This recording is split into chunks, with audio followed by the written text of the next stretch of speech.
Muy buenas noches, tengan todos ustedes. Soy el doctor Eduardo Antonio Lara Pérez. A nombre de la Fraternidad Médica por la Salud, Médicos Unidos por México, les doy la más cordial bienvenida este viernes 21 de julio del año 2023. El día de hoy vamos a tener un panel forum y lleva por título El médico y el pediatra ante la alineación parental, aspectos médicos y jurídicos. Y va a ser impartido por el doctor Joaquín Sedano Tapia, que el doctor Sedano es profesor universitario, doctor en Derecho y Globalización, doctor de Familia e Infancia por la Universidad de Barcelona. El doctor Jorge Alonso López Carrasco es pediatra con orientación en ginecología infanto-juvenil, atención en medicina del adolescente, jefe de servicio de pediatría del Hospital Iztecali en Mexicali. También nos acompaña el doctor Marco Aurelio Santiago Ávila, que es especialista en psiquiatría infantil y del adolescente, profesor de posgrado en psiquiatría infantil en el Hospital Manuel N. Navarro, exdirector del Hospital Militar Infantil de la Ciudad de México.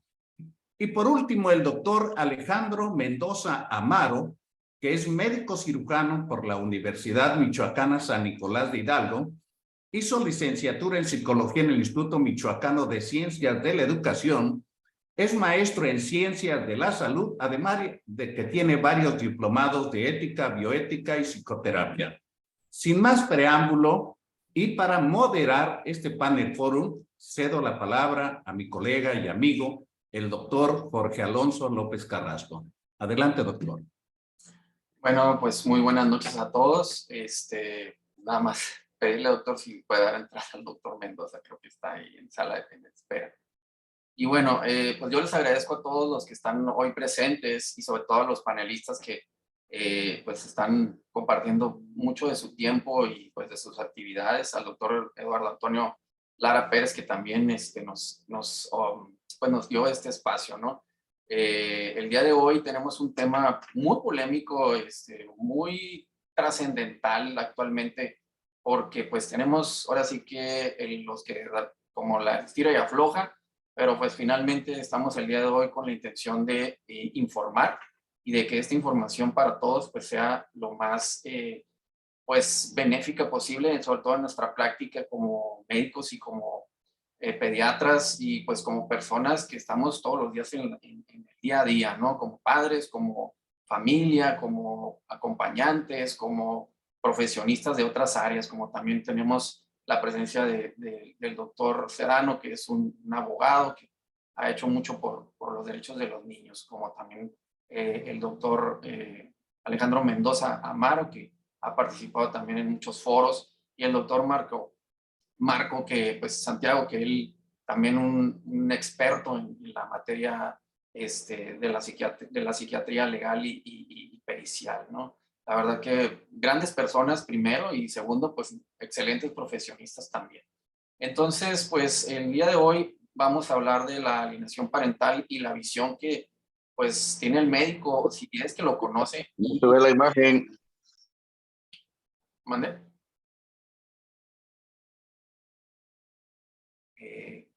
Bueno.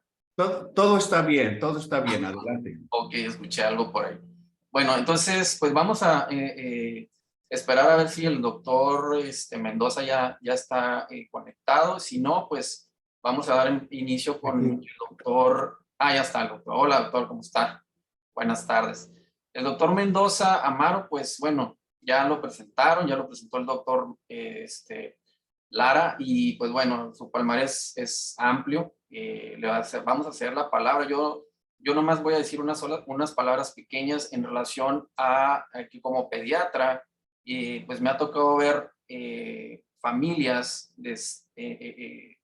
pues diluidas, separadas, conflictuadas, y me ha tocado ver esas caritas de niños, ¿no? Que pues cuando uno les pregunta por los antecedentes, habla uno del papá, etcétera, o hay alguna situación con el padre y los niños pues de repente cuando no están muy ligados, pues de repente se tienen que enterar de cosas, ¿no? De situaciones. Y la verdad que es bastante incómodo para ellos y se les nota, ¿no? Y entonces, pues hablar con los padres, y yo les aplaudo cuando están mamá y papá, y más cuando no están en el mismo entorno familiar, ¿no? Que van a llevar a ese niño, a esa niña al médico, al pediatra, y se presentan como una familia, pues, digo, de papás separados, pero preocupados por la salud de su niño, y ahí se hacen uno, ¿no? Y esa es una de las cosas que a nosotros nos agrada muchísimo, y que es un factor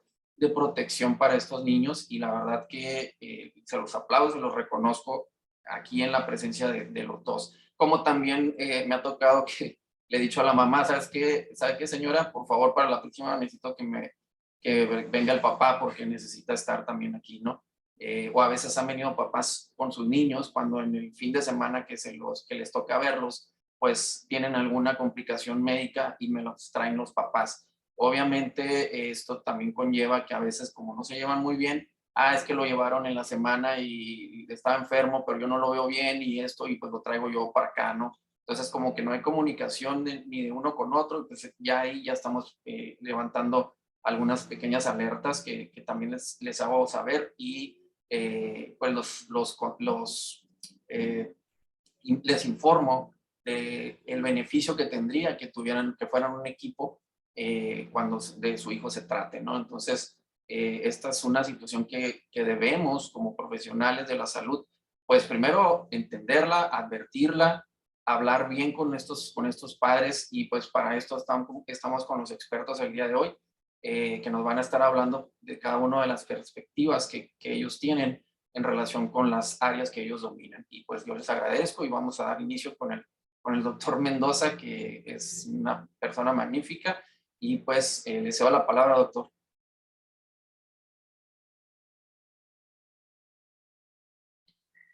No sé si nos escucha. Sí, pues muchísimas gracias. Gracias por la invitación. En primera. En segunda, pues me siento honrado. Realmente pues, creo que es circunstancial un tanto el hecho de que yo pueda compartir con ustedes parte de mi trabajo. Em, Agradezco mucho también al doctor Arturo Loredo Abdalá, quien pues ha sido un referente a lo largo de toda mi carrera. Realmente pues es el haber leído sus libros, el haberlo conocido en persona, pues siempre marca. Y con el paso del tiempo, pues bueno, mi tema de doctorado fue la alienación parental. Entonces, debido a que el doctor Loredo tenía algunas publicaciones muy interesantes al respecto, pues me acerqué a él pues quiero compartirles, ¿no? Cómo ha sido mi relación con el tema de la alienación parental. La alienación parental, desde el punto de vista de la doctora Jennifer Hill Harman, a quien quiero enviarle una oración porque ahorita está luchando contra el cáncer de mama, pues bueno, su última publicación fue esta.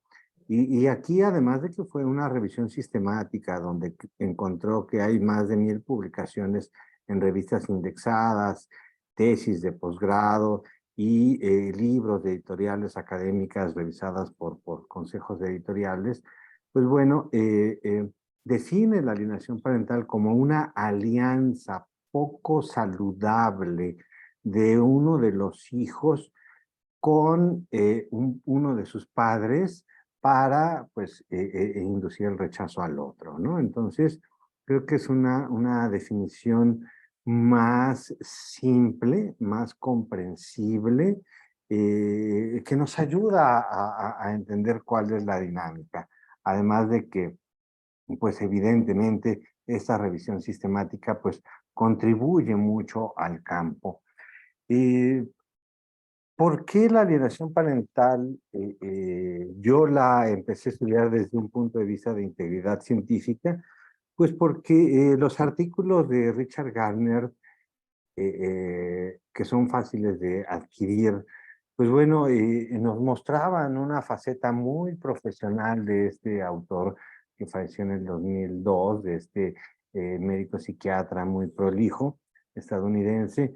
Y sin embargo, habían otros autores que citaban a Richard Gardner, a su trabajo, y que era siempre sobre sus libros, sobre obras que eran de muy, o que son de muy difícil acceso para conseguir, y nos mostraron una faceta muy oscura.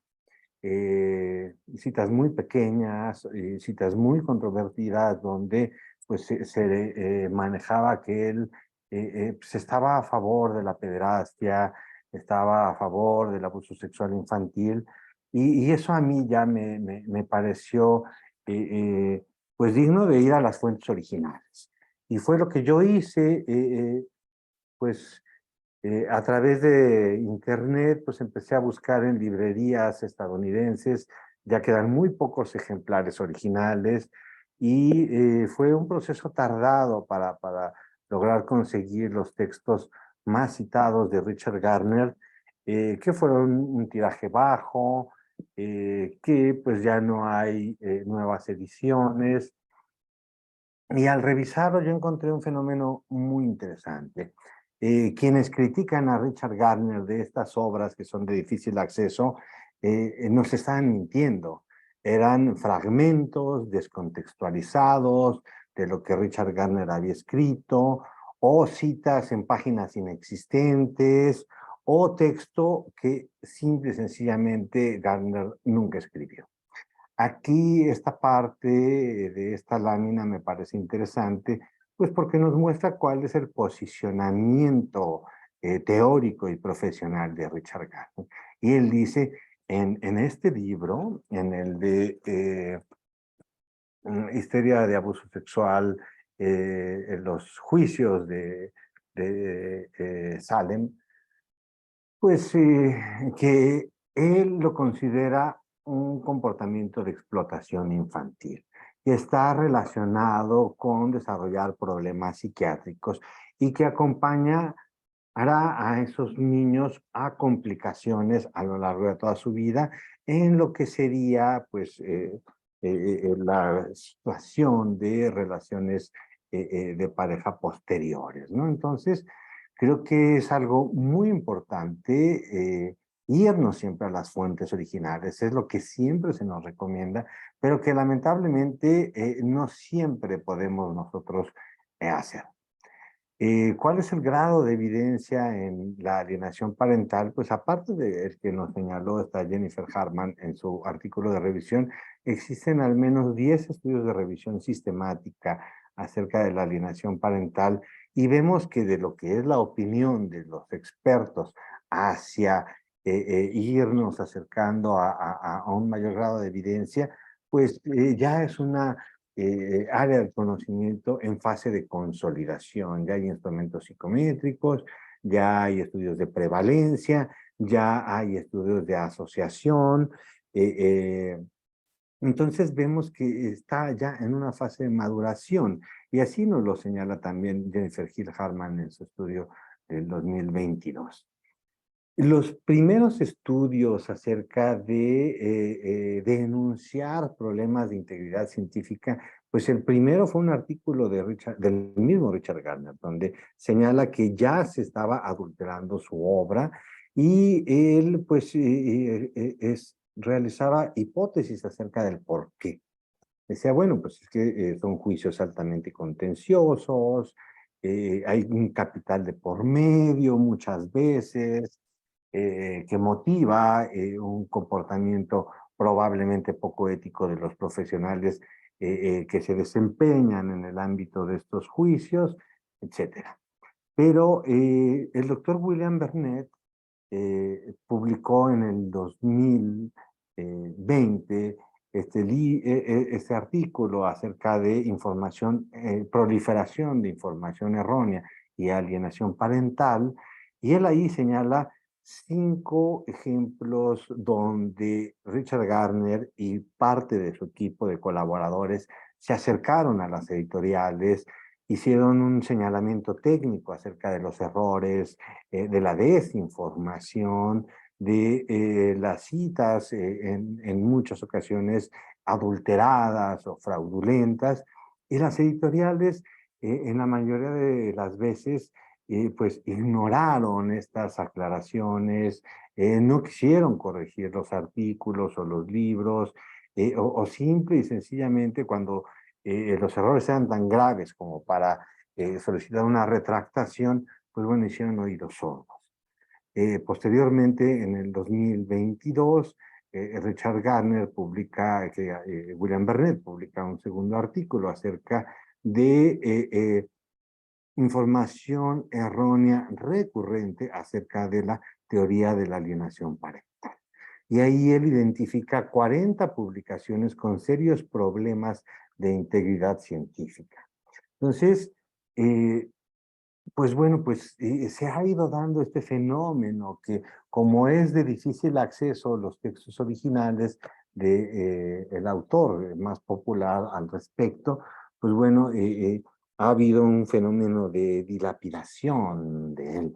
En lo particular, su servidor realicé un estudio de las fuentes de la sentencia de la Suprema Corte acerca de lo que fue la acción de inconstitucionalidad del Código Civil del Estado de Oaxaca acerca de la alienación parental, y finalmente caí en que no la Suprema Corte, pero sí un libro publicado por la Suprema Corte tenía serios problemas de integridad científica, adulteración de fuentes originales, plagio de Wikipedia, etcétera, ¿no? Entonces, realicé este análisis técnico como delegado científico de la AMPFS, y le hicimos la aclaración y el señalamiento a la Suprema Corte, hicieron oídos sordos.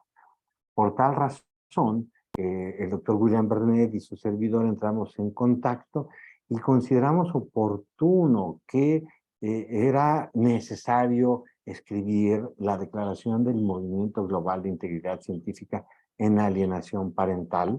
La publicamos en inglés y en español, y pues ese fue el objetivo: visibilizar los problemas que ocasionan las múltiples publicaciones con fraude científico en alienación parental. A finales del año pasado, el doctor William Burnett y el doctor Shemen Shu publicaron este análisis bibliométrico muy bien realizado. Entonces, bajo la metodología de una revisión sistemática, pero con un enfoque bibliométrico, hicieron una red de citación y encontraron que en 1994 una publicación de Wood fue la primera que con problemas de integridad científica publica un artículo que generó toda esta cascada de desinformación.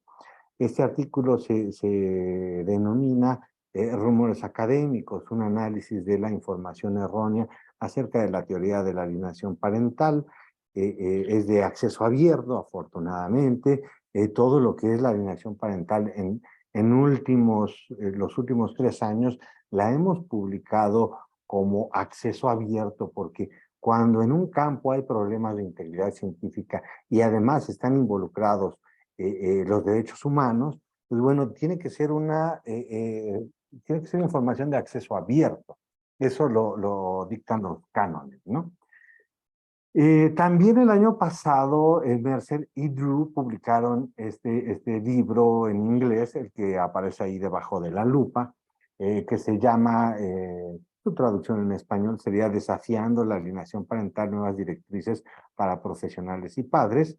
Y el doctor William Burnett, su equipo de Parental Alienation Study Group y su servidor, que nos enlazamos, pues vimos que tenía serios problemas de integridad científica, y eran tan vastos estos problemas de integridad científica que ameritaba no una carta al editor, sino un análisis técnico pero vasto y profundo. Fue lo que realizamos nosotros de forma inicial. De acuerdo a los cánones de integridad científica, nos contactamos primero con la editorial, con las autoras editoras de este libro, Jan Mercer y Drew, y como no hubo una respuesta satisfactoria para nosotros de que se hiciera una revisión, contactamos a COPE, que es el Consejo de Publicaciones Éticas, un organismo internacional que tiene varias guías acerca de integridad científica, y estuvimos en una comunicación a lo largo de 6 meses que finalmente resultó infructuosa.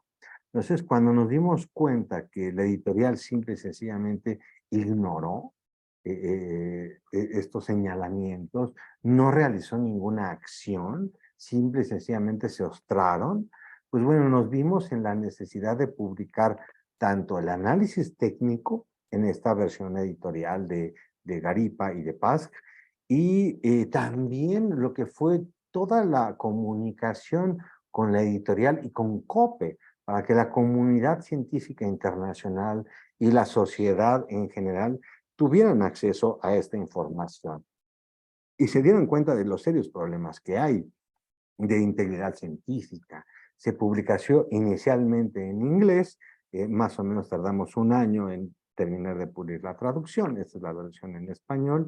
La encuentran únicamente en academia.edu, porque en la plataforma ResearchGate hubo ahí unas quejas de que se señalaron las autoras que había difamación, y ResearchGate tiene una política muy cerrada, entonces retiraron la publicación, pero está tanto en el sitio de pasg.info o como garipa.org y en academia.edu, ¿no? Entonces, los mejores jueces son ustedes, pueden revisar este análisis técnico, irse a las fuentes originales, checar todo lo que hay detrás de este libro de Mercer y Drew, porque pues es inconcebible, citas inexistentes, plagio, autoplagio, adulteración de fuentes originales, tergiversación, un empleo inadecuado de lo que sería la metodología de casos, etcétera, ¿no? Apenas estamos saliendo de este problema a principios de este año, cuando, pues, posteriormente, en diciembre se cerraba una convocatoria de la relatora especial de Naciones Unidas Mujeres y Niñas, donde tanto Garipa como PASC hicimos aportaciones, y sale el informe de la relatora. Un documento también con gravísimos problemas. Realizamos un análisis técnico, se lo hicimos llegar a la relatora, tampoco nos hicieron caso y lo publicamos en esta forma también editorial.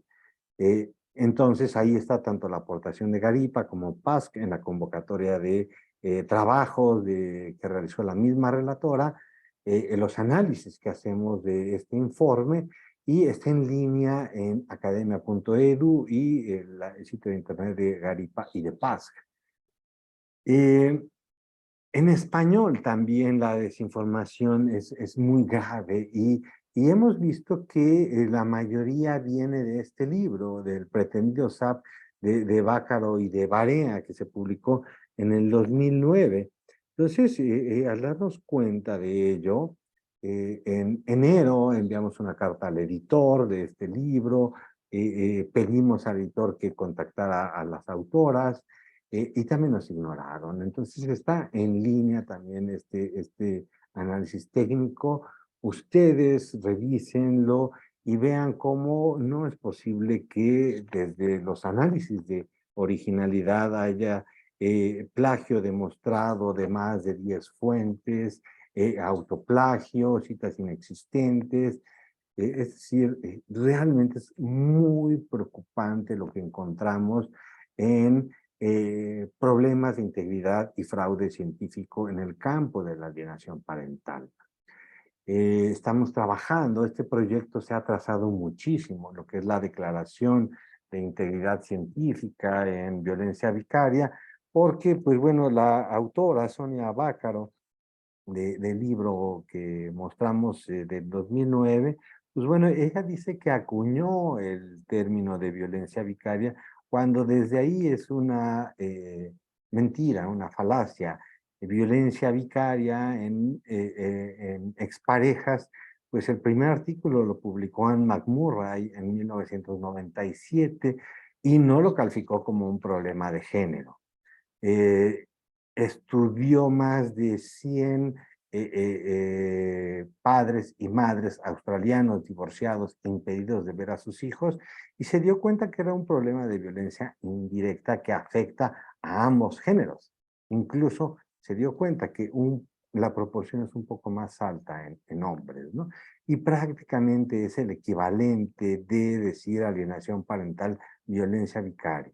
Entonces, pues bueno, yo les comparto esta información, ha sido un trabajo que hemos hecho en conjunto, el doctor William Bernet y su servidor a través de una red que hemos construido, la más grande es del doctor Bernet, más de 1000 expertos y líderes en el tema de la alienación parental en el mundo, de Garipa, pues bueno, somos pocos, muchos de habla hispana, investigadores en su mayoría, preocupados por la integridad científica en el campo de la alienación parental.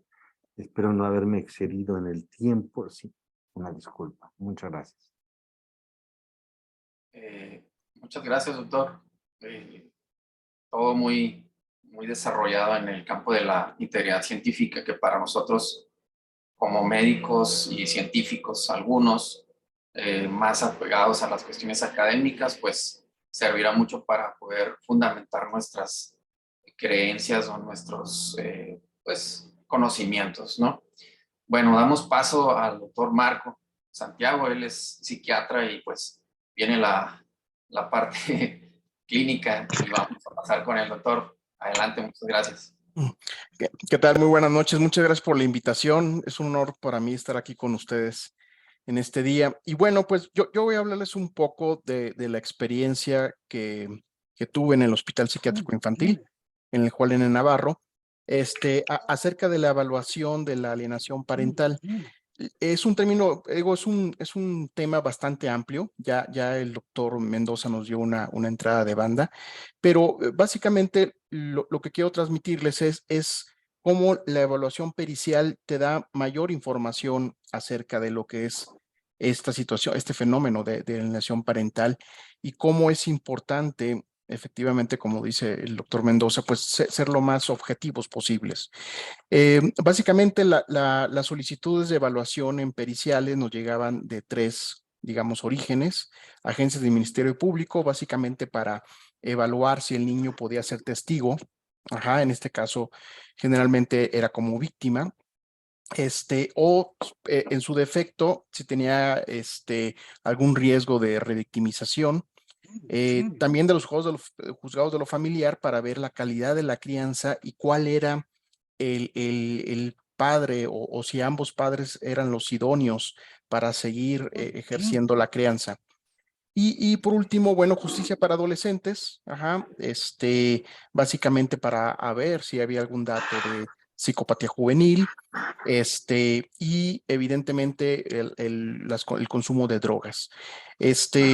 Como ustedes sabrán, bueno, la mayor parte de psiquiatras infantiles somos de formación de psiquiatras, no somos pediatras, pero tenemos que tener algún conocimiento, bastante conocimiento acerca del desarrollo de la mente. Y bueno, su servidor, además de esto, también tuvo la oportunidad de formarse como psiquiatra legal y forense.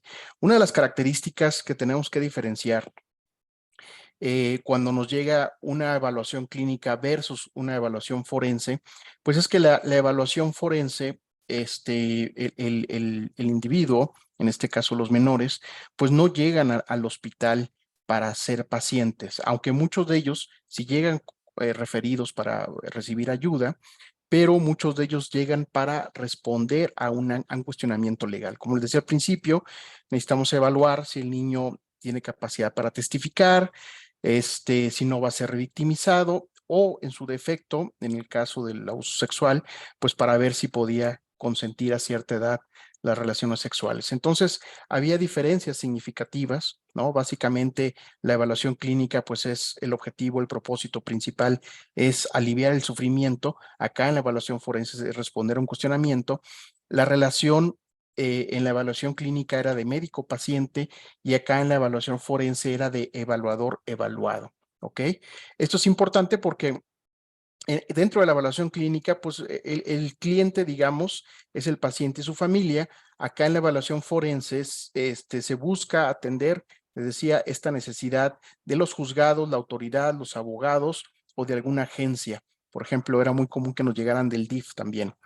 El deber es un deber hacia el paciente, en el caso de la evaluación clínica, y en la evaluación forense es hacia la autoridad. Uh-huh. El objetivo en la evaluación clínica pues es ayudar a sanar al paciente y en la evaluación forense es responder mediante un testimonio, un dictamen o un reporte, lo que se estaba cuestionando. O en su defecto, el dictamen o el reporte que se hace se comparece ante un juzgado. Yo me imagino que como pediatras o como médicos han tenido alguna experiencia en estas situaciones. Caso de la privacidad, bueno, acá generalmente se aplica la confidencialidad y por ahí decía el doctor Alonso que es relativamente común que llegan mamá e hijo y a veces no llega el padre. Entonces, esto es importante porque pues nos quedamos con una parte de la película, solamente vemos ciertas escenas, ¿ok? Entonces, siempre es valioso, en este caso, contar con más información. En una situación, digamos, de evaluación clínica, pues es evidente que si llegan por una cuestión de maltrato, violencia familiar, es muy difícil que citemos al padre. Porque en teoría estamos protegiendo al niño de un supuesto agresor. Entonces, si rompemos esa confidencialidad, pues evidentemente el paciente no va a regresar. Acá se puede aplicar el privilegio a la información y como decía el doctor Alonso, se puede mandar citar mediante algún oficio al padre y además podemos dar el privilegio a cierta confidencialidad. En el caso, por ejemplo, de justicia para adolescentes, era muy común que yo le dijera, mira, si hay alguna situación que te pueda afectar, mejor no me la digas. O si ya me la dijiste, pues obviamente, dime qué fue para omitirlo, ¿no? Y es como un mínimo acto de ética. Había cosas que obviamente pues no se pueden ocultar, tienen que expresarse abiertamente, por ejemplo, el tipo de delito o en este caso, pues en un juicio, pues cuál era el motivo, ¿no? Del juicio. El procedimiento, en la evaluación clínica es establecer un plan de diagnóstico y tratamiento. En la evaluación forense es realizar una evaluación objetiva. El diagnóstico no puede ser esencial y lo vamos a ver un poquito más adelante. Porque se evalúa cómo se expresa y cómo el niño recuerda los eventos. ¿Ok? Acá es brindar un tratamiento, acá no se brinda tratamiento, aunque se puede sugerir, ¿no? Era común cuando me llegaban menores de trata de personas, pues obviamente muchos llegaban con estrés postraumático o llegaban con otras carencias en necesidades y pues era evidente que necesitábamos empezar el tratamiento y después de la evaluación legal se iba al área de admisión continua. Las fuentes de información, generalmente la evaluación clínica es autodeclaración, en este caso el menor y muchas de las veces el adulto que lo acompañaba. ¿Sí? Era difícil que registráramos alguna información colateral y en cambio en la evaluación forense es prácticamente obligatorio recopilar la mayor información posible de las declaraciones del Ministerio Público, si era paciente del hospital, del expediente clínico, así como toda la información que pudiera ser valiosa. ¿Por qué? Porque recordemos que en una cuestión de litigio, en una cuestión de un pleito, de una pelea, pues muchas de las gentes se van a ver obligadas a mentir para beneficiarse o para ocultar información o simplemente porque, pues bueno, recordemos que muchos de las personas que acuden al médico pues van a ocultar información. Entonces muy importante allegarse de toda la información posible, sobre todo muchachos, adolescentes que tienden la tendencia que tienen la tendencia a mentir, pues obviamente si tienes mayor información, hay menor impacto de la mentira, ¿no? El sesgo, pues acá hay un sesgo terapéutico porque hay un deseo de que del paciente mejore, además de una voluntad de defender al paciente. Acá no debe haber sesgo, debe haber una falta intencionada de sesgo porque necesitamos ser neutrales y objetivos y no debemos de tener interés en el resultado, ¿no? Em, y nuevamente, eso significa que debemos ser escépticos. En la evaluación legal y forense debemos ser escépticos. De todo lo que nos digan, tenemos que dudar si realmente nos están diciendo o no la verdad. ¿Ok? El producto final es establecer una relación terapéutica y mejorar el bienestar del paciente. Acá en la evaluación forense es responder una pregunta en un informe verbal, por escrito, en declaración o testimonio. Esto es, y eso se lo digo a todos los residentes cuando les sigo dando clases, es que todo lo que tú escribas lo va a ver una tercera o cuarta persona. O sea, no nada más la parte de los abogados, sino el juez, el secretario de acuerdos o los familiares. Entonces, es muy importante que en el simple hecho de la cuestión de los certificados o dictámenes tengamos un lenguaje un poco más coloquial y no tan técnico, ¿sí? Pero sobre todo hay que ser muy neutrales, ¿sí? Porque evidentemente estamos en un tipo de evaluación diferente, ¿ok? Entonces, en el caso del psiquiatra ante la ley, aquí tengo varios mensajes. Ok. eh, ok, ahorita contestamos las preguntas. El caso del psiquiatra ante la ley, hay dos formas en que puede, digamos, expresarse o manifestarse el psiquiatra. En este caso, como testigo de hecho, que se llama percipiente. Eso significa que en este caso, tenemos un paciente, vamos a poner el ejemplo de un adolescente, que lo estamos viendo por algún motivo, ¿no? Y comete ahí alguna trastada, ¿no? Dentro de justicia para adolescentes, y entonces nos mandan a traer del juzgado o del Ministerio Público para que digamos nuestra experiencia como médicos tratantes, ¿no? En el caso de los pediatras, yo me imagino que alguno de ustedes ha tocado ir a juzgados de lo familiar y que digan lo que han visto como médico tratante. En el caso del testigo experto o perito, es que se tienen conocimientos especiales, teóricos y prácticos, y eso se utiliza para la administración de la justicia. Como les decía anteriormente, no es una relación médico-paciente, es una relación evaluador-evaluado, ¿sí? Y lo que se busca es que nuestros conocimientos se aprovechen por el juzgador, ¿sí? Si bien el juez se le conoce como el perito de peritos, pues no conoce todo. Entonces lo que tienen que hacer es allegarse de gente que conozca, ¿no? Y en este caso somos nosotros, los médicos, ¿ok? Y entonces en este caso el testigo experto es el perito, ¿no? Dentro de la evaluación psiquiátrica forense infantil, yo sé que de repente nos quedamos con la idea de la carrera de medicina, que psiquiatría, perdón, de medicina legal es de los vivos y medicina forense es de los muertos. No, acá en realidad la psiquiatría forense es como la psiquiatría ayuda a la administración de justicia, y en psiquiatría legal podemos pensar que cómo es que la justicia influye en la administración de la práctica psiquiátrica, ¿ok?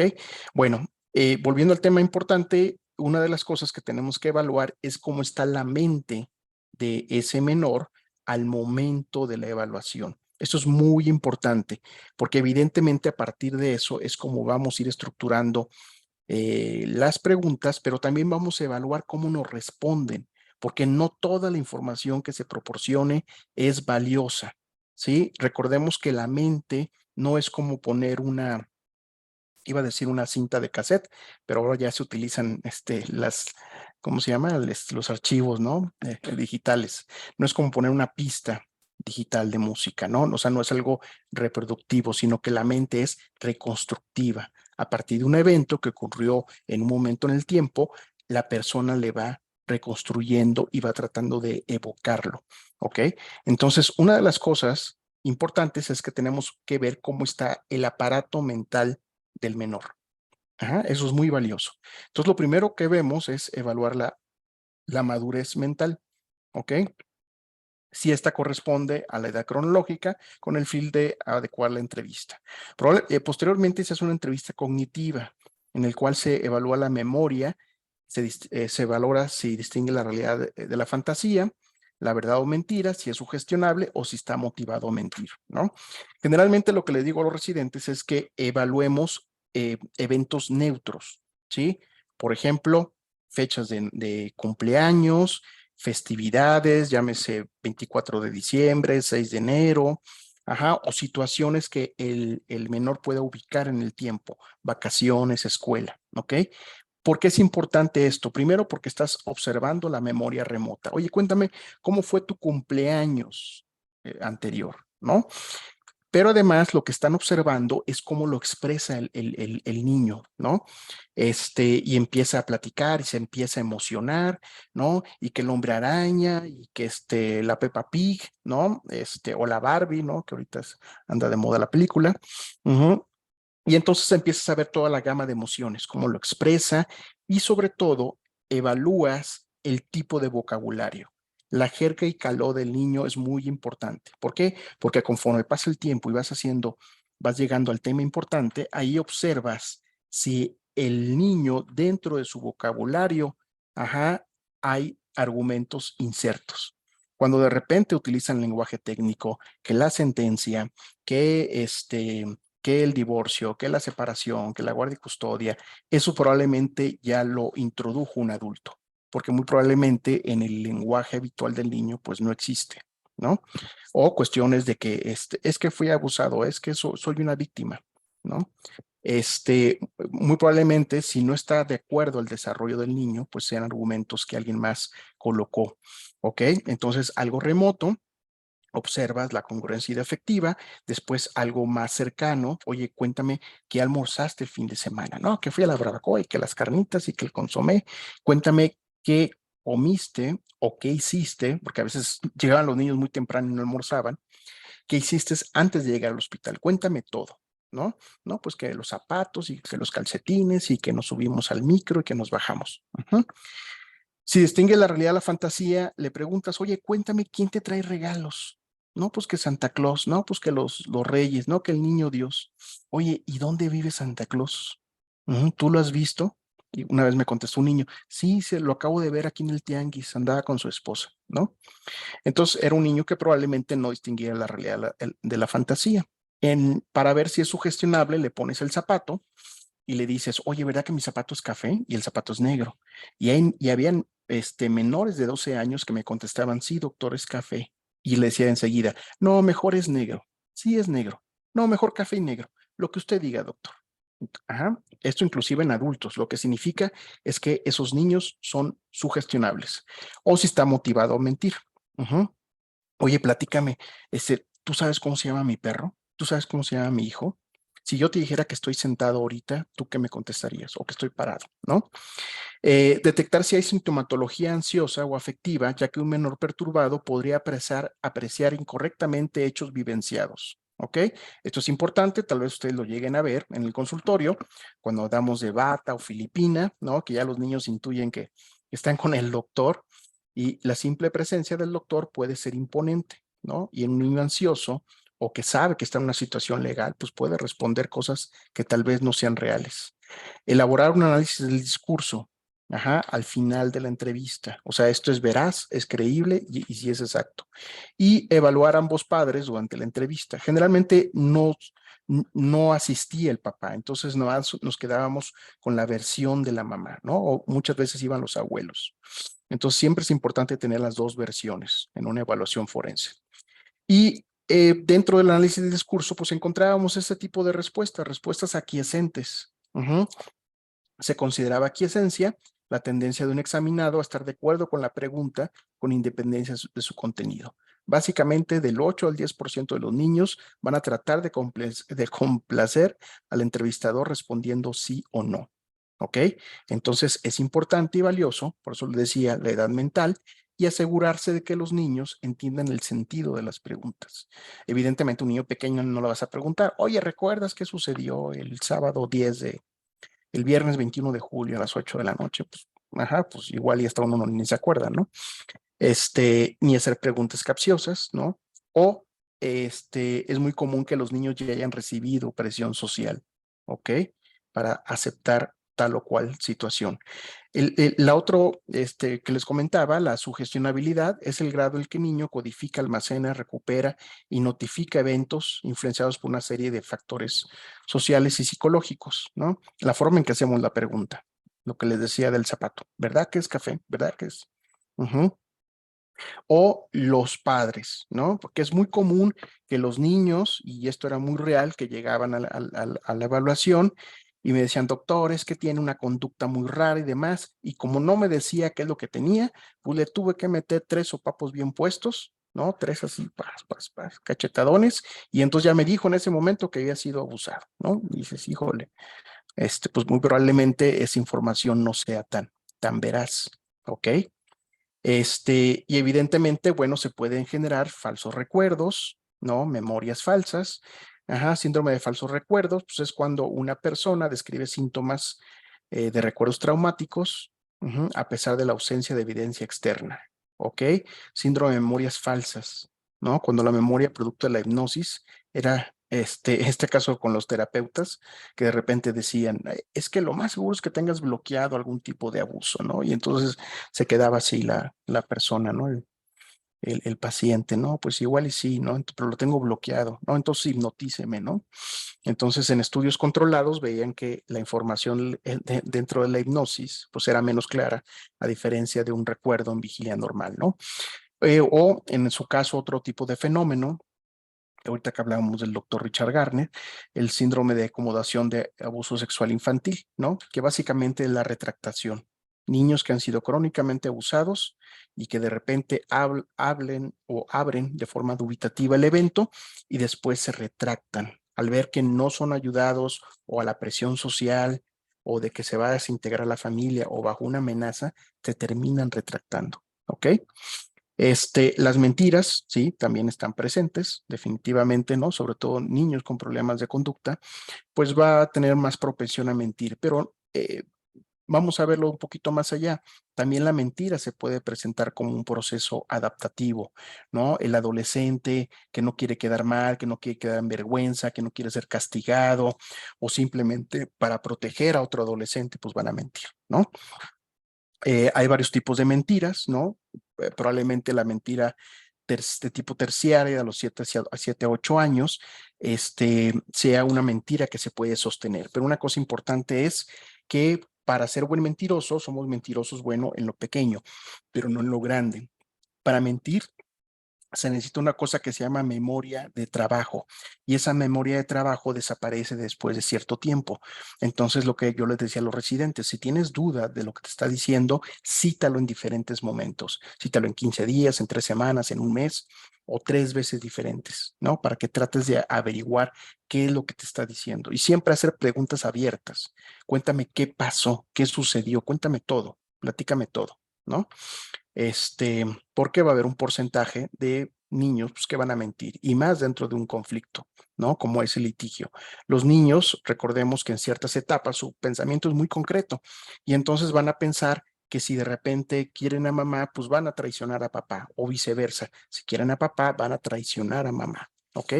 Una de las cosas que debemos de tomar en cuenta es que un divorcio o litigio de guardia y custodia de alto conflicto, pues ves cuando hay presencia de actos verbales, lenguaje abusivo, amenazas de violencia, actos físicos, tirar cosas, poner en peligro uno a otro, violencia doméstica real o presunta, abuso sexual infantil real o presunto, niño que experimenta peligro emocional, historia de negación a acceso a visitas, disfunción familiar, abuso de sustancias o enfermedad mental grave, intervención de agencias sociales, cambios frecuentes de abogados, números inusual de veces que los casos llegan a los tribunales, tiempo que tardan en resolverse y gran cantidad de documentos recopilados, ¿no? Me ha tocado ver que expedientes así de 30 tomos y dice uno, híjole, pues este caso no va a ser un caso sencillo, ¿no? Y hay casos que duran años, ¿no? O cuando de repente piden múltiples pruebas periciales, que la prueba de grafología para ver si la boleta del colegio es la verdadera firma de la mamá, del papá o del abuelito, dice uno, pues esta cosa está complicada, ¿no? Y bueno, Ya tocando un poco más el tema, efectivamente, como decía el doctor Mendoza, pues el síndrome de alienación parental, que ahora se conoce básicamente como alienación parental, así simple, ya desapareció la palabra síndrome, pues es un fenómeno en el que el padre objetivo, alienado, es rechazado por su hijo sin una justificación legítima. ¿Ok? El niño se niega a tener contacto con el progenitor objetivo y es resultado de una serie de comportamientos alienantes realizados por el otro padre alienador, ¿no? El primero que lo escribió fue Richard Gardner, efectivamente, ajá, y él consideraba 8 criterios, ¿sí?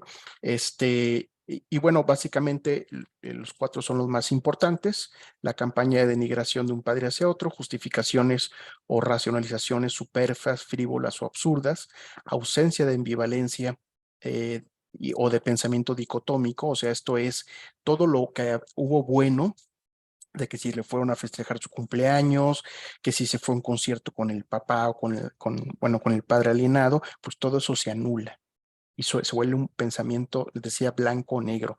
De un lado están todos los buenos y de otro lado están todos los malos, ¿no? Y el fenómeno de motu propio o pensador independiente. Es muy común que ya niños con cierto tiempo en este fenómeno, las mamás dicen: doctor, es que yo no le digo nada, ¿no? Yo le digo que vaya y conviva con su papá, ¿no? Y cuando uno escucha la versión del adolescente, pues de repente uno escucha estas partes de argumentos insertos, ¿no? O con el paso del tiempo, los mismos adolescentes empiezan ellos mismos a generar sus propios discursos. Ajá, ya me dijo mi mamá que fuera con Pedro, con Raúl, ¿no? Ya que con ese señor, ¿no? Pero ya le dije que yo no voy a salir con ese señor, aunque me invite al concierto de mis artistas favoritos, ¿no? Este, y bueno, básicamente, este es el fenómeno que nos toca ver. Ya de forma más moderna, el doctor Bernet, ajá, como también mencionaba el doctor Mendoza, pues ya lo simplifica a un modelo de 5 factores, en donde hay un rechazo de contacto, hay una relación previa positiva con el padre alienado, ajá, no existe antecedente de abuso, ajá, o si existe, bueno, podría justificarlo. Hay comportamientos alienantes por parte de los padres y síntomas en el niño alienado, básicamente el rechazo, ¿no? Ahí hay que diferenciar, por ejemplo, acá en México es relativamente común que ciertos casos los mandan al centro de convivencia. Entonces, en la cuestión de la diferenciación o del diagnóstico diferencial, es decir, por ejemplo, me decían algunos muchachos, decía: doctor, es que salimos el viernes a las 3 de la tarde de la escuela. La convivencia es a las 4 o 5 de la tarde. Vamos todos sin comer, con el uniforme y con la mochila. ¿Usted cree que yo quiero llegar a convivir con mi papá? Pues no quiero convivir. Entonces, eso es un diagnóstico diferencial, ¿no? Que se le incómodo, ¿no? O que si de repente es un niño ansioso que tiene todo este pensamiento dicotómico, pues que pueda pensar, ¿no? Que está traicionando uno al otro. O en su defecto, cuando se escucha conversaciones: es que no has depositado la pensión y demás, no hay una un acto doloso de adoctrinamiento. Sin embargo, pues el niño toma partido, pues pobre de mi mamá que no le ha depositado pensión a mi papá, ¿no? O en su defecto, si el papá tiene que salir de casa y el niño tiene alguna necesidad por algún tipo de discapacidad, ajá, pues obviamente en casa tiene todo y en el departamento que renta el papá, pues no hace un colchón tirado ahí en la sala y pues ahí duermen. Entonces son situaciones en las cuales debemos ser juiciosos y decir: bueno, esto es un diagnóstico diferencial, ¿no? Generalmente los motivos por los cuales los padres lavan al cerebro, pues una cuestión de venganza. Generalmente el que se queda con la guardia y custodia es el que ejerce generalmente este papel, ¿no? Y lo digo esto para no sonar sesgado, ¿no? Porque también me ha tocado ver padres que también, una vez escuché una grabación de un padre induciendo a la hija para que se pusiera en contra de la madre, y lo hacía abiertamente. Si tienes que mentir, miente para que entonces te vengas a vivir conmigo, ¿no? Y ya dejes a tu mamá. Entonces, alguno de los motivos es venganza, justicia propia, miedo a perder al hijo, sentido de historia pasada, perspectiva de propiedad, celos, manutención de los hijos, protección personal o mantener la relación matrimonial o de pareja a través del conflicto, ¿sí? Por último, siempre le digo a mis residentes: de la hipótesis principal, así como los trabajos de tesis o de investigación, deben de tener hipótesis alternas, ¿ok?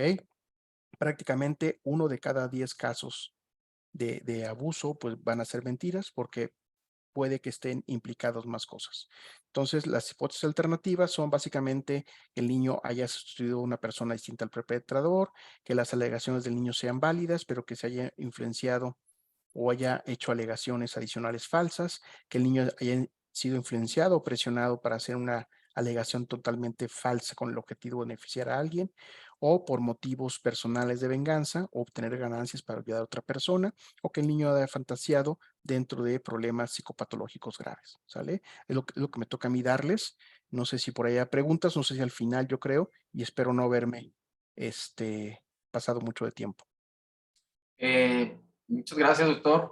Yo creo que sí, al final vamos a dejar unos tiempito para hacer algunos comentarios que nos han estado escribiendo.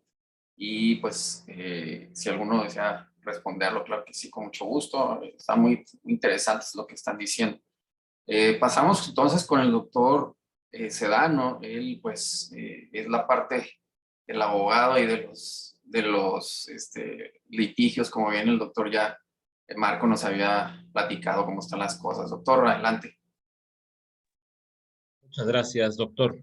La verdad es que muy contento de estarles acompañando esta tarde-noche por la diferencia de horarios que tenemos, pues, en nuestro país, pero desde luego externar en primer lugar mi agradecimiento a esta invitación que me hiciera precisamente Médicos Unidos por México y que desde luego me pareció muy interesante el abordar la temática, que pese a parecer un tema pues hasta cierto punto trillado desde el punto de vista jurídico, vemos cómo la ciencia realmente sigue trabajando en este tema y el derecho pareciera haber entrado en un momento de reposo en el abordaje precisamente de este tipo de temáticas como la alienación parental.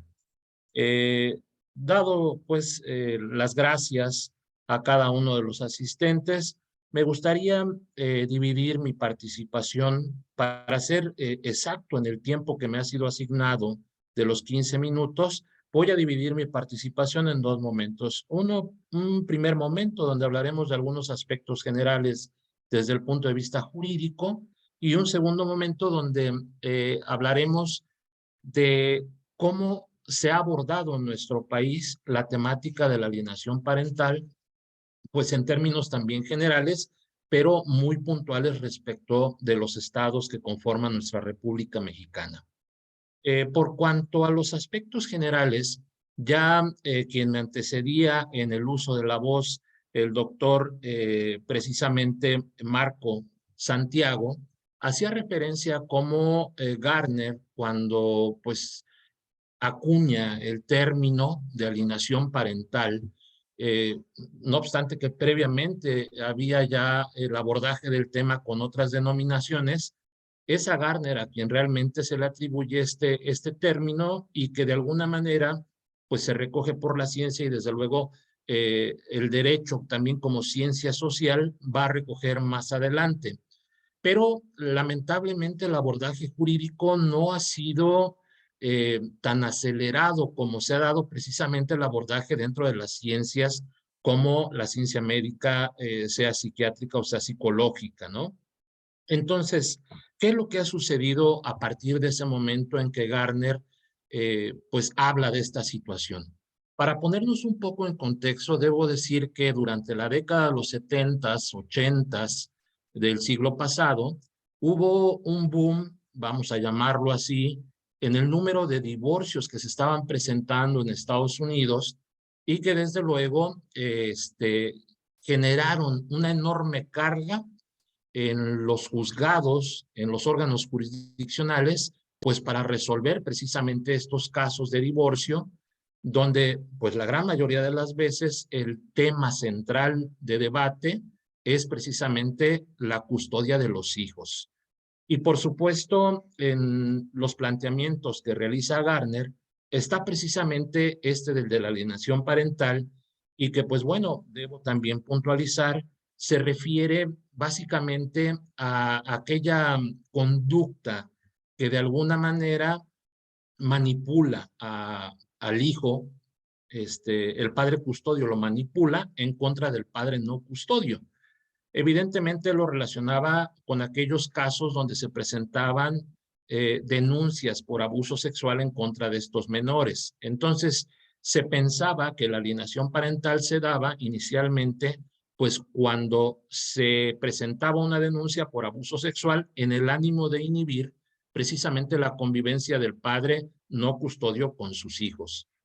De alguna manera, ya también lo refería el doctor Alejandro Mendoza, pues la desinformación, ¿verdad? El no abordar con el rigor científico la temática, pues obviamente propició ciertas tendencias y hoy por hoy nos encontramos todavía en ese dilema de si es o no el síndrome de alienación parental, porque todavía se habla hasta cierto punto de si es síndrome o no. Al derecho realmente no le importa si es síndrome o no, sino que realmente se trata de un hecho social que de forma cotidiana observamos en los juzgados. Así es de que, más allá del abordaje científico, yo creo que desde el punto de vista de las ciencias sociales, lo que importa es el hecho social. Y por supuesto, se presentan los casos de divorcio cuando hay un pleito por custodia realmente complicado. Debemos decir, pues entonces, que la legislación mexicana ha pasado por todos esos momentos que ha tenido precisamente cada uno de los países que hablan sobre la temática. Vamos, el impasse entre si es un síndrome o no. Inicialmente algunas legislaciones recogieron esta figura, los códigos familiares o civiles de los estados, precisamente con la idea de que era un síndrome, pero bajo el argumento de que no había sido admitido como tal, pues evidentemente por la sociedad médica, evidentemente se empezó a dudar sobre si debería contemplarse o no dentro de las legislaciones. Más allá de todo esto, pues algunas legislaciones empezaron a eliminar el término síndrome y empezaron a hablar solamente de la alienación parental, como lo comentaba quien me antecedió en el uso de la voz. Esta situación, por supuesto, puso de relieve que la alienación parental pues se presentaba en la gran mayoría de los casos, ¿verdad? Pues por el padre custodio. Pero pensémoslo un momento. Década de los 70s y de los 80s, estereotipos de género. La mamá es custodia, es quien protege. El hombre es proveedor. Entonces, bajo este estereotipo de género, el Poder Judicial de todos los países realmente operaba en la idea de que ante un divorcio, los hijos deberían ir con la mamá porque la mamá es quien ejerce ese rol precisamente de género, de custodiar y de vigilar a los hijos.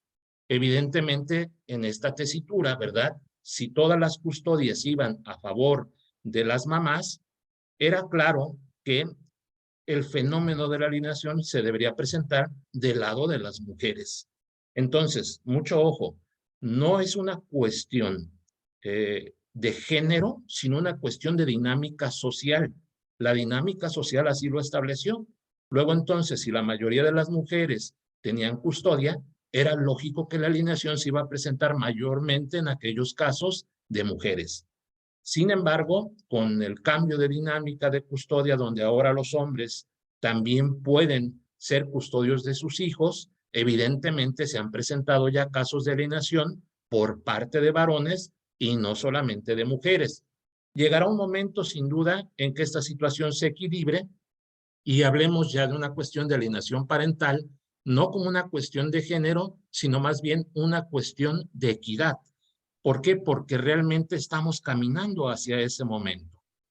Para reforzar todo esto de los aspectos generales, debo decirles que hay un caso emblemático de la Corte Interamericana de Derechos Humanos, que es el caso Atala Rifo, donde si bien la temática era la orientación sexual, es un caso donde la Corte chilena, la prestigiada Corte chilena, quita la custodia de varias de las hijas de esta mujer, Atala Rifo, precisamente bajo el argumento de que era una mala influencia para sus hijas el hecho de tener una orientación sexual pues diferente a la generalizada. La Corte determinó en esta sentencia que no es viable sustentar una resolución en base a suposiciones De ahí que la alienación parental, al igual que la orientación de género en su momento, sigue teniendo conflictos porque no ha logrado pasar por ese tamiz de la ciencia y establecerse como algo formal, pero no perdamos de vista que no existen las verdades absolutas. En la cuestión de orientación sexual, el siglo pasado se hablaba de que la homosexualidad era una enfermedad. La ciencia sí lo avaló. Y luego entonces, ¿qué fue lo que pasó? Que ahora tenemos matrimonio igualitario. Lo mismo está pasando con la alienación. Eso no es un síndrome, entra o no entra al catálogo de la Organización Mundial de la Salud. Bueno, eso finalmente se verá con el tiempo, pero lo que debemos tomar en cuenta es que no podemos hablar de una verdad absoluta, de si es un síndrome o no lo es. Eso lo dirá el tiempo, pero lo importante para el derecho es aquí y ahora como fenómeno social. De ahí que el abordaje jurídico en nuestro país pues ha sido también de lo más diverso. Ya decía yo, en el caso, digamos, de nuestro país, varios de los estados hoy en día, yo creo que la gran mayoría, cuentan ya en sus códigos civiles y códigos familiares, los pocos que existen dentro del país, con la figura de la alienación parental. Pero en el caso, por ejemplo, de Morelos, hay una figura de alienación parental. Hay otros códigos de algunos otros estados donde no se habla de alienación, sino más bien de manipulación. No se atreven de alguna forma a mencionarlo como tal para no entrar en ese conflicto de si es válido utilizarlo o no dentro de los procesos judiciales como tal. Hay códigos que también de alguna manera hacen referencia a la violencia familiar o intrafamiliar, que podríamos estar de acuerdo en que la alienación es una de esas variantes, pero dada la naturaleza del fenómeno de la alienación, debería ser categorizado jurídicamente como tal, sobre todo porque el abordaje tiene que ver con los niños, niñas y adolescentes. Y esto es lo que de alguna manera urge al derecho. Sin embargo, el proceso ha sido largo y tortuoso. Hemos visto casos, por ejemplo, en el Distrito Federal, donde la figura de la alienación parental, pues bueno, se ha visto de alguna manera mermada, incluso desaparece del Código Civil por un lamentable caso donde una mamá, precisamente en un cambio de custodia bajo el argumento de alienación parental, pues decide privar de la vida a sus hijos. Y desde luego es una cuestión, insisto, muy lamentable. Recuerdo que quien promovía en ese momento el cambio en el código, la eliminación de la figura, era precisamente una de las diputadas de la legislatura del Distrito Federal, y uno de los principales argumentos es que la alienación estigmatiza a la mujer, ¿sí?, como la principal causante del fenómeno. Y no es cierto, la figura no surge, insisto, en ese ánimo, sino que es consecuencia de un devenir histórico que asignó custodias a las mamás como tal, pero tan podemos ser alienadores los padres como las madres.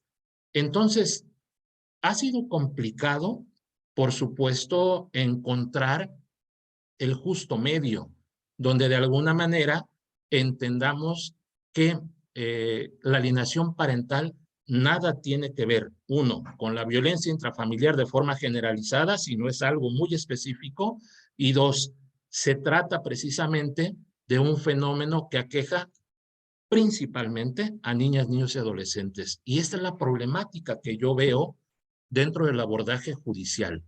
Quien me antecedía en el uso de la voz, desde luego, nos daba una clara explicación de cómo pues, se hace ese pues, abordaje, ¿verdad? A través de la evaluación forense, cómo los dictámenes, cómo de alguna manera pues el derecho ha permitido que la interdisciplinariedad por fin se materialice. Y eso es importantísimo.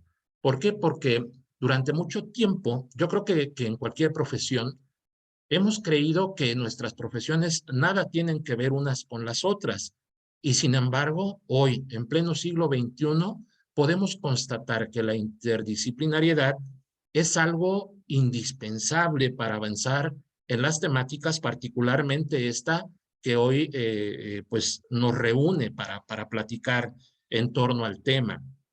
De ahí entonces pues que el abordaje dentro de nuestro país no solamente ha sido colocando en las leyes el término alienación parental, sino utilizando pues algunos sinónimos que de alguna manera pueden ser admisibles, pero también tenemos algunos códigos que no hacen alusión clara a este tipo de fenómenos sociales. Insisto, ya no verlo como síndrome, sino como fenómeno social que finalmente es lo que le interesa al derecho.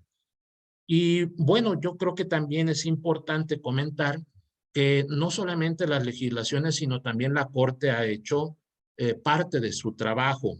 Quien inició de alguna manera con este evento, el doctor Alejandro Mendoza, hacía referencia a cómo han llamado la atención de la Corte en el sentido de cómo algunas sentencias tal vez sustentan, fundamentan, más que fundamentar, motivan sus sentencias a lo mejor en estudios poco serios. Lo que hablábamos hace ratito, lo que es la integridad científica, ¿no?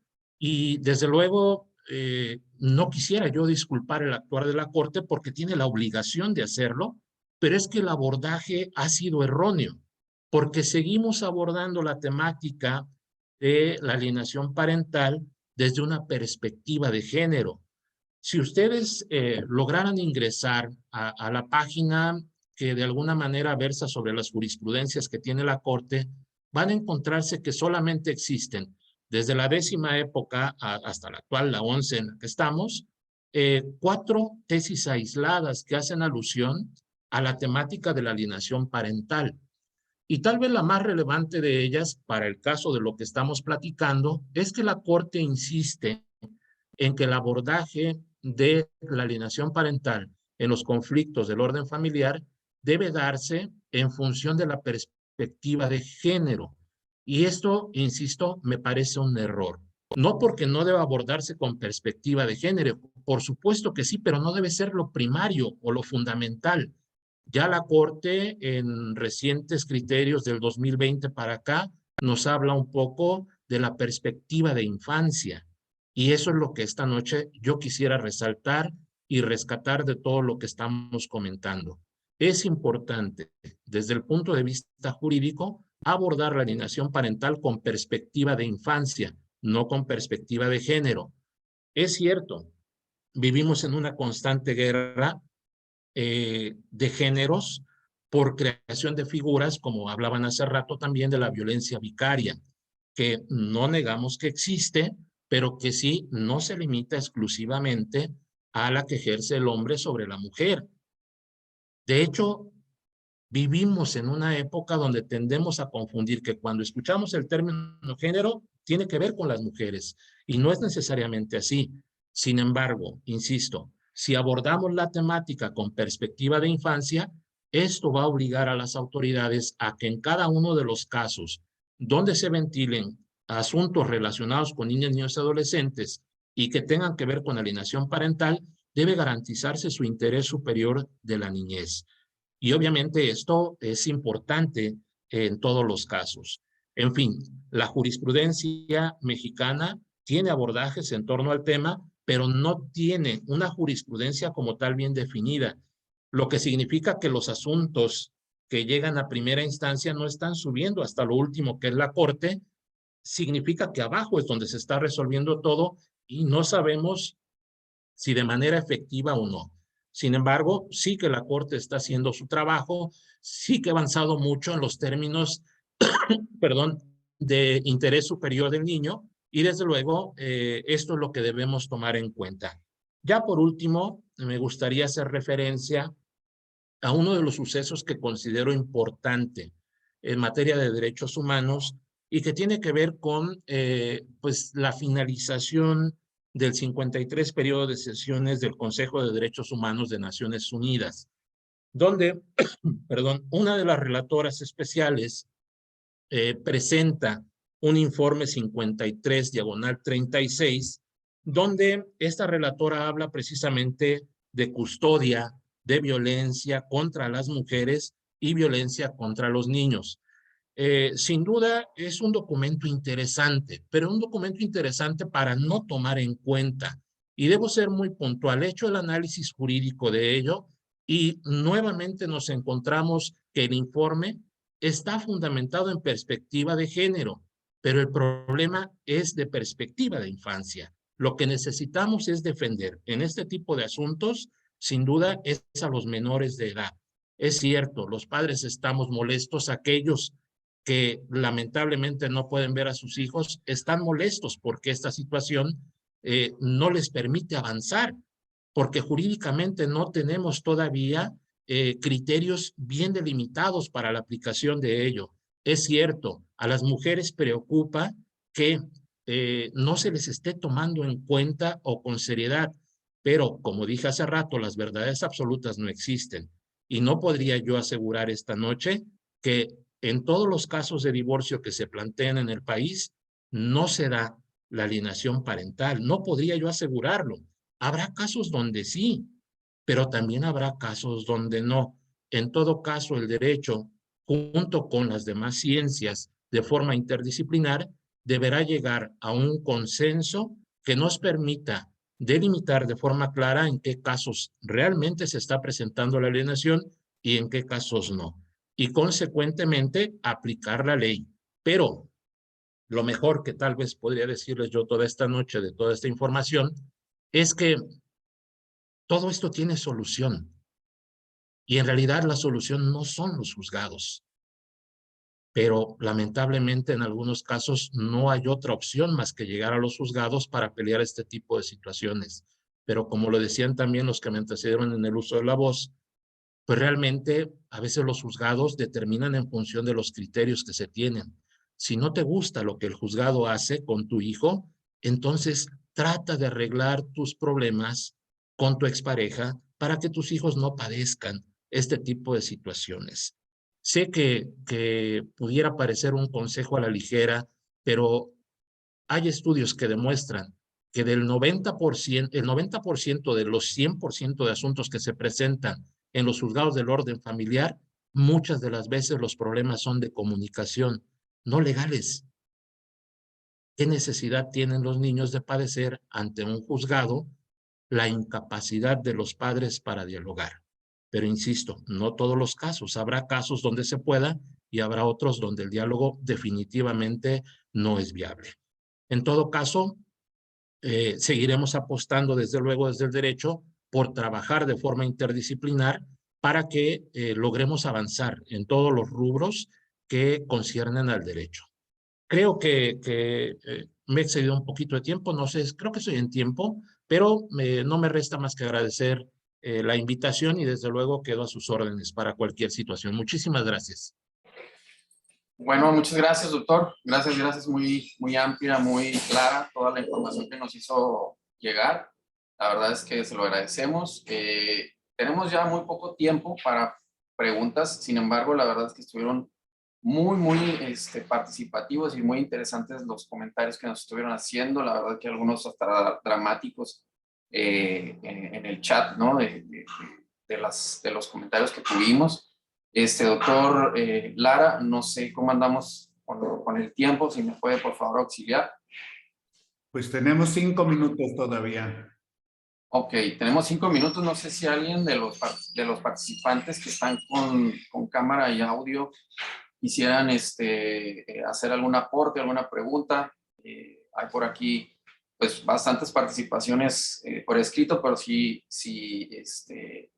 alguno de los ponentes que ahorita nos acompañaron, si gustan, pues dejar algún escrito o en alguna siguiente charla podríamos abocarnos a estos temas. Los vamos a tomar en cuenta, claro que sí.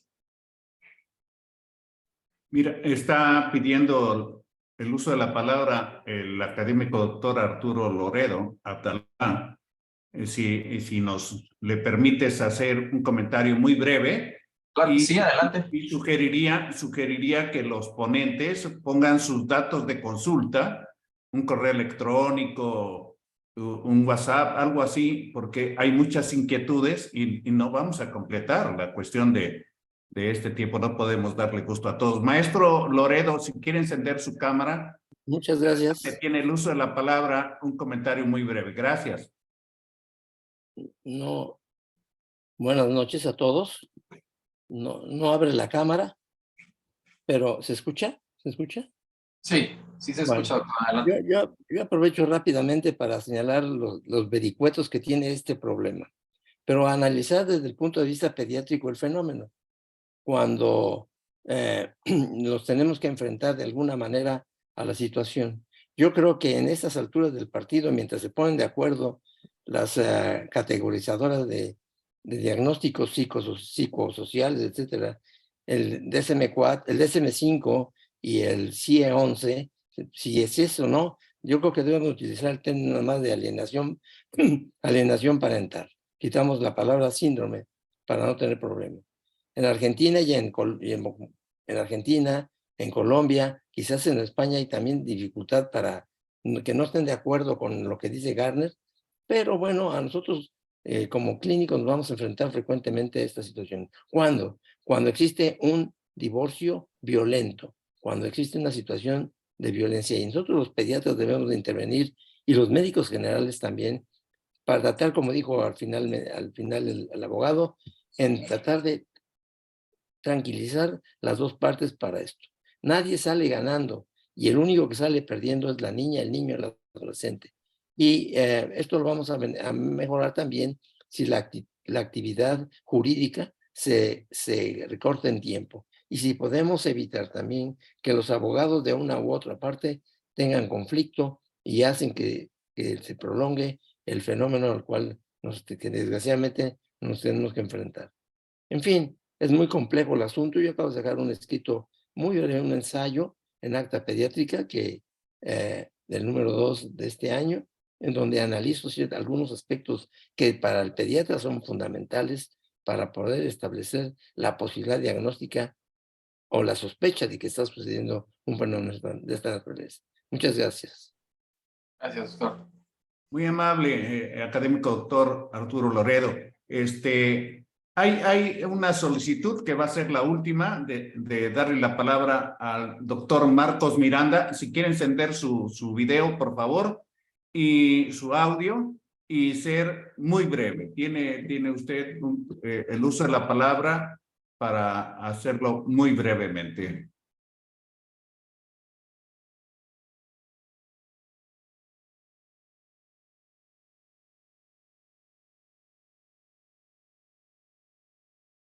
Bueno, creo que no enciende su audio y su video.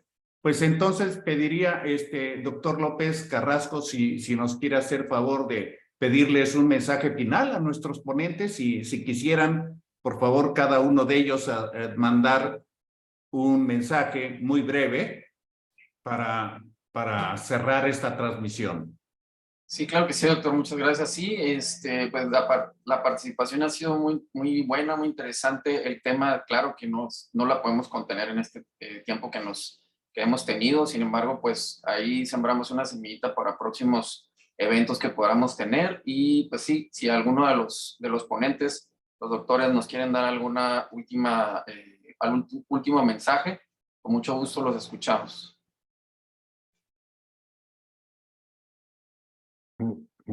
Pues agradecer a los organizadores. Como mencionó el último ponente, el doctor en Derecho, pues debemos de migrar, sí, a modelos conciliatorios. Lo que son los abogados especialistas en mediación, un tiempo fueron muy eficaces, sin embargo, pues esta metodología tiene sus limitaciones. Se ha visto que la figura del coordinador de parentalidad como especialista y dentro de un marco legal facilita que muchos de los conflictos se solucionen.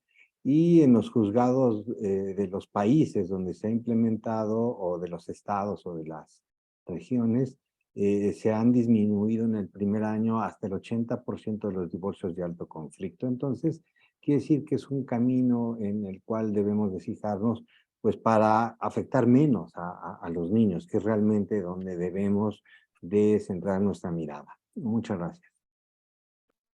Sí, yo quisiera comentar muy brevemente, digo, gracias nuevamente por la invitación y efectivamente también coincido con el doctor Mendoza y el abogado Sedano.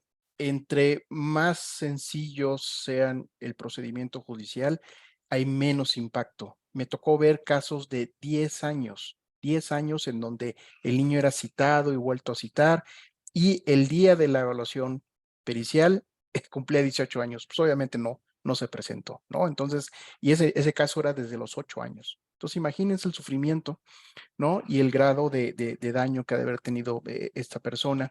Y me tocó ver otro caso de 15 evaluaciones periciales. Ajá.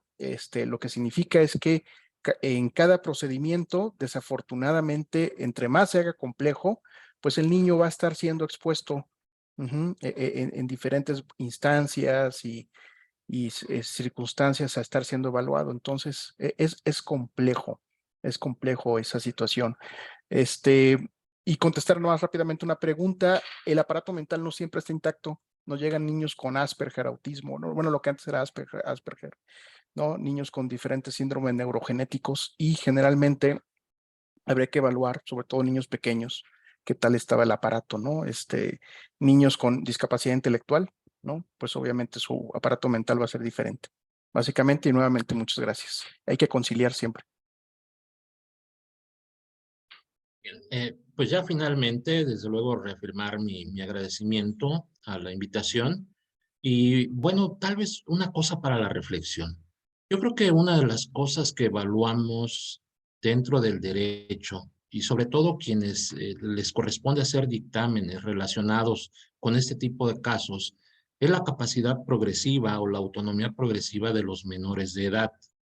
Pero yo creo que en este tipo de casos, más bien lo que deberíamos evaluar es la capacidad progresiva de los adultos, porque es la que de alguna manera está impidiendo que se logren consensos que beneficien precisamente a los niños. Más allá de si va con uno o si va con otro, yo creo que debemos concentrar todos nuestros esfuerzos en educarnos emocionalmente para tener la capacidad de alcanzar consensos ante estos eventuales conflictos de los cuales ninguno estamos exentos. Por supuesto, es un poco romántico tal vez el planteamiento, pero para quienes conocemos la dinámica de juzgados y quienes vemos los padecimientos cotidianamente que tienen los niños frente a ese tipo de casos, creo que 1000 veces preferible padecer uno a que padezca un menor de edad. Desde luego quedo abierto a cualquier comentario o duda. He subido ya por ahí una tarjeta con algunas redes sociales, incluso con correo, por si queda algo pendiente. Muchísimas gracias.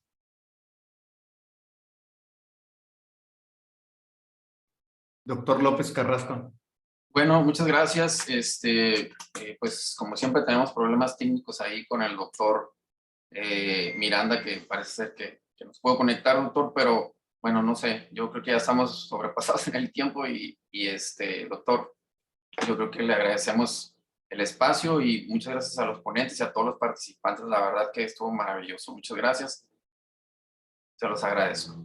Muy amable. Una disculpa al doctor Marcos Miranda. Ya no tenemos tiempo. Al maestro Loredo también por una réplica que deseaba hacer. Les agradezco a todos los panelistas. Ha sido un tema pues muy amplio, difícil de abordar en tan poco tiempo.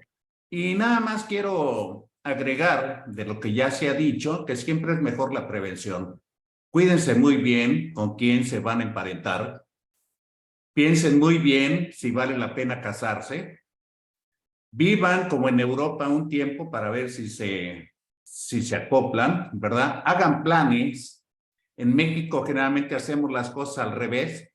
Primero el chico embaraza a la muchacha, después ven a ver si se van a casar y luego van a ver si forman un hogar cuando ya tienen un niño ahí, y lo cual complica mucho las cosas.